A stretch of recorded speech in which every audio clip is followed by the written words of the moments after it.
Hi students, very good morning to one and all. Here we have the second chapter, that is the from trade to territory in history. And in this chapter we have to deal with the English East India Company, the arrival of the English East India Company, and for the what purpose the company came to India.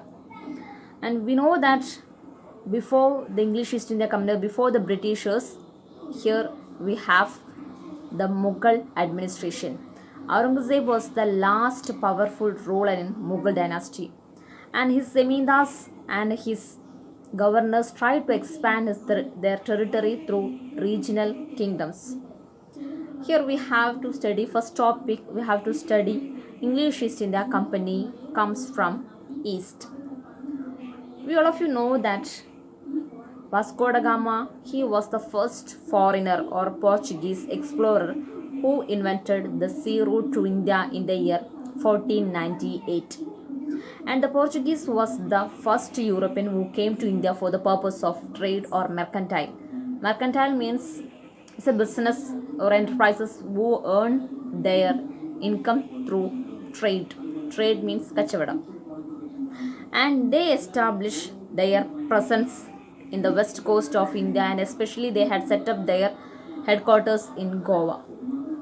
In the year 1600, the East India Company, that is a Britain company, English East India Company, acquired a charter from the ruler of England.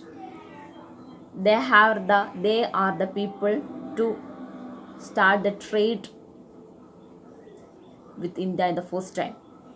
By early 17th century, the Dutch and the France, they were also come to the sea. That means they were also came to India for the purpose of trade. And all the companies and the English East India Company and the French and the Dutch, all the people they are wanted to, or they buying the silk, cardamom, cotton, cloths, and whatever things in India, all the things they were buy. And this created a stiff competition among these people. At last, this created a stiff competition and reduced their profit. To secure markets in India, this led to a fierce battles among these countries. That means English East India Company is a Britain or foreign company. Likewise, the France and the Dutch, they also came to India for the purpose of trade, because they also, all these people, they want to acquire a trade relation with India, and they wanted to export, or they wanted to loot the resources of India. The next topic, that is the English East India Company begins the trade in Bengal. The English East India Company set up their factory in the year 1651 in the banks of river Hooghly, that is in Bengal. As the trade expanded by the English East India Company, they persuaded, or they argued their followers, that means the merchants and traders, to settle near the factory for the easy purpose of their trade. And by 1696, the English East India Company set up a fort around their settlement. The English East India Company always tried to need or grant concession from the Mughal rulers.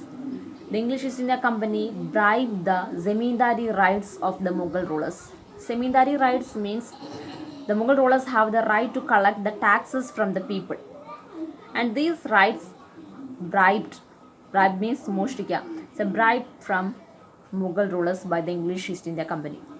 They get at least they got three of the villages from revenue. One of the major villages is the Kolkata, the place from majority of the revenue earned by the Mughal rulers, all were under the control of the Britishers.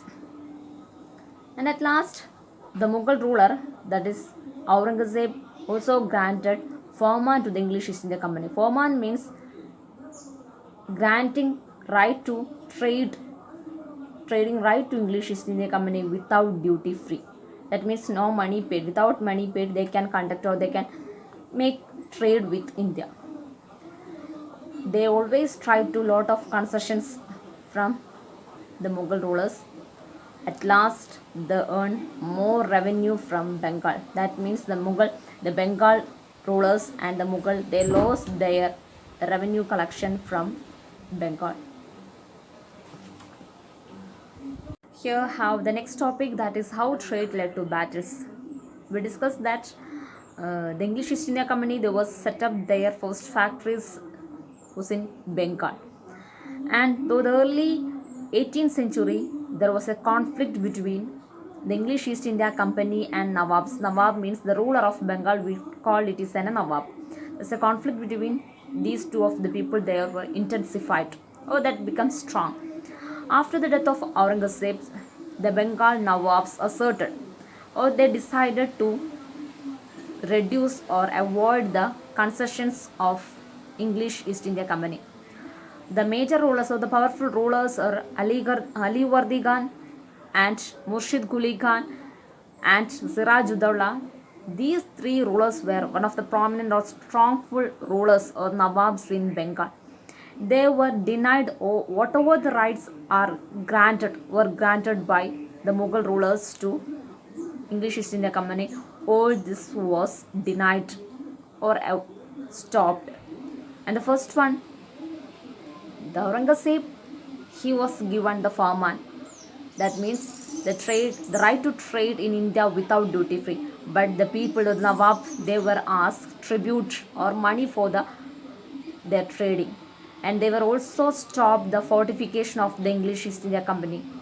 And they argued for the right to revenue collection, and they stopped the revenue collection of the English East India Company. All these demands of the Nawabs, this created a conflict between the English East India Company and the Nawabs of Bengal.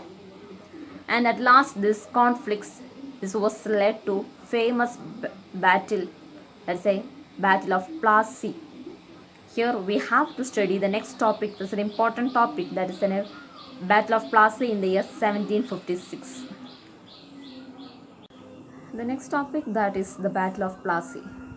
After Ali Wardi Khan died in the year 1756, Siraj-ud-Dawla became the powerful ruler of Nawab.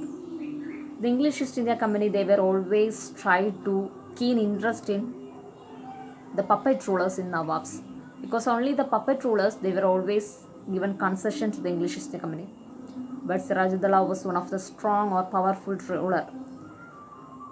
He was not interested in the interference of the English East India Company on administrative matters. He asked or demanded the English East India Company to stop the political interference of his own dominion and stop the fortification and to pay the revenue for the trade. And he marched. All this created a war between the English East India Company and Nawabs, and Siraj-ud-Dawla led a rebellion against the English East India Company, and he marched with his 30,000 soldiers into Qasim Bazar, where the English factory was set up, and he disarmed the Englishmen and stopped the English East India Company, their ships, and then he marched to Calcutta to control over the factory that was set up in English East India Company, that was set up in Calcutta. And this message was given to, that means the attacking all the English East India Company attacked by Siraj-ud-Dawla, and this news was heard in Madras presidency of that was ruled by the English East India Company.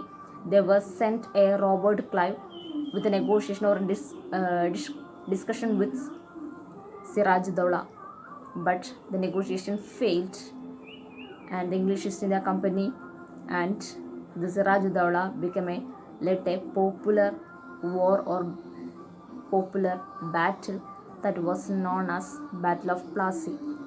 But in the battle, Siraj-ud-Dawla was defeated, because the main reason was the Mir Jafar, the commander of Siraj-ud-Dawla. He was never fought with or against the English East India Company, because the Robert Clive promises Mir Jafar, if Sirajuddaula was defeated, the position of Nawab was given to Mir Jafar. As a result, the Mir Jafar was never fought against the English East India Company.